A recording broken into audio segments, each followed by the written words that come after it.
Halo sahabat Pemantik, ketemu lagi dengan gua Alpin, seseorang yang punya komitmen untuk sepak bola Indonesia. Kali ini gua mau ngebahas pertandingan Liga 1 dan juga prediksinya, yaitu pertandingan antara Bayangkara FC melawan Persita Tangerang. Nah, kalau kita melihat di pertandingan sebelumnya, Bayangkara FC berhasil menang dari Persikabo. Kalau secara statistik, secara penguasaan bola sebenarnya Persikabo lebih unggul sebanyak 54%, tapi dalam hal kesempatan menciptakan gol Bayangkara FC Solo lebih unggul, yaitu sebanyak 12 kali dan 6 kali mengarah ke arah gawang. Persikabo hanya 4 kali mendapatkan kesempatan dan 2 kali mengarah ke arah gawang. Dalam hal serangan pun juga Bayangkara FC yang lebih unggul, yaitu sebanyak 75 kali serangan dan 60 kali serangan berbahaya. Walaupun nggak beda jauh sebenarnya, Persikabo sebanyak 71 kali serangan dan 40 kali serangan berbahaya. Dan kalau gua ngelihat cuplikannya, gua nggak nonton sih pertandingannya, sepertinya gol dari Bayangkara FC itu merupakan gol dari serangan balik yang bisa dibilang terjadi kelengahan di lini pertahanannya dari Persikabo ya, karena sepertinya Hargianto dengan leluasa bisa menyeploskan bola ke arah gawangnya Persikabo. Jadi sangat disayangkan, sepertinya kehilangan konsentrasi itu sangat berpengaruh sekali kepada hasil dari pertandingan. Jadi ketika sudah memegang bola, pemainnya langsung seperti terpaku, pemain dari Persikabo tidak langsung melakukan pressing atau hanya sekedar melihat, tapi akhirnya celahnya terbuka lebar walaupun di situ ada 2 bek yang menutup dan juga ada kiper penjaga gawang, tapi tetap Hargianto berhasil memasukkan itu ke gawangnya Persikabo.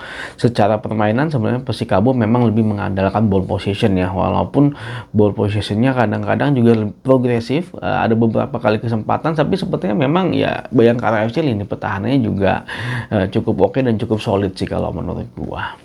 Nah, kalau melihat pertandingan sebelumnya dari Persita Tangerang, mereka bermain melawan Persija Jakarta, mereka harus kalah dengan skor 1-0. Walaupun sebenarnya kalau menurut gua secara permainan Persita Tangerang sebenarnya lebih unggul, tapi kita lihat statistiknya dulu ya.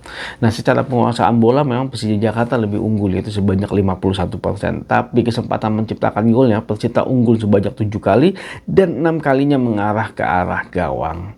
Dalam hal serangan, Persija memang lebih unggul, yaitu sebanyak 109 kali serangan.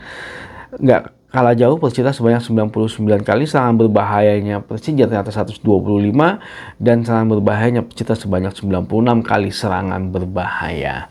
Kalau melihat pertandingan ini memang banyak kali kesempatannya Persita, tapi sayang sekali mereka tidak berhasil menciptakan itu menjadi sebuah gol. Beberapa kali kesempatan emasnya Persita sudah berada di depan gawang, tapi mereka tidak berhasil memanfaatkan itu. Nah, sedangkan Persija Jakarta, gue ngeliatnya kemarin sedikit agak kurang sebenarnya performance-nya kalau menurut gue. Dan gol yang tercipta pun melalui titik penalti, dan inilah dia, lini pertahanannya Persita Tangerang sebenarnya sangat solid sekali. Duet dua pemain belakangnya mereka luar biasa sekali, berhasil menghawal kesempatan-kesempatan yang tercipta dari Persija Jakarta. Tapi sangat disayangkan sekali di menit-menit akhir babak kedua, si Alam kalau nggak salah itu melakukan pelanggaran di kotak penalti yang menurut gua pun seharusnya nggak perlu gitu loh, nggak perlu itu dilanggar di kotak penalti. Masih banyak pemain bertahan di dalam kotak penalti, dan penetrasi yang dilakukan oleh Niko pun nggak berbahaya sebenarnya, nggak perlu dilanggar, cukup di marking. Tanpa dilanggar pun itu masih aman posisi, tapi ya entah kenapa itu dilakukan dan akhirnya memang jelas itu bahwa adalah penalti. Ya, akhirnya sang striker Yusuf berhasil memasukkan gawang dan akhirnya Persija Jakarta berhasil memenangkan pertandingan. Ya, mungkin ini pelajaran berharga buat Persita Tangerang. Mereka harus selalu fokus dan harus selalu berkonsentrasi ini pertahanannya. Jangan sampai melakukan kesalahan-kesalahan yang tidak perlu. Balik lagi ke pertandingannya antara Bayangkara FC melawan Persita Tangerang. Kalau secara histori, mereka 2 kali ketemu, Persita Tangerang unggul 1 kali dan mereka imbang 1 kali. Nah, pertemuan terakhir mereka adalah skornya 2-2. Kalau kita melihat kondisi sampai dengan saat ini, Secara peringkat, Bayangkara FC berada di peringkat 10. Mereka dari 2 kali kemenangan, 2 kali seri dan juga 2 kali kalah. Sedangkan Persita Tangerang berada di peringkat 4. Dari 4 kali kemenangan, imbang belum pernah, dan mereka kalah sebanyak 2 kali. Nah, kalau melihat statistik, angka Bayangkara FC dalam hal gol per pertandingannya sangat sedikit sekali, yaitu di angka 0,83, sedangkan Persita Tangerang di angka 1,67 gol per pertandingan. Bayangkara FC dalam hal kebobolan angkanya di angka 1 gol per pertandingan, sedangkan Persita Tangerang di angka 1,17 gol per pertandingan. Kalau melihat kondisi ini sih, kalau menurut gua nih, antara Bayangkara FC melawan Persita, harusnya Persita akan mampu menahan serangan dari Bayangkara FC. Nah, tinggal bagaimana Persita Tangerang mampu memanfaatkan serangan-serangan baliknya mereka yang cukup berbahaya untuk merubah itu menjadi sebuah gol. Nah, itu memang selalu dilakukan oleh Persita ketika mereka bermain. Kalau menurut gua, mereka memang agak lebih bertahan dan mereka memanfaatkan serangan-serangan balik yang dikoordinir oleh Vidal dan juga oleh Vergonzi.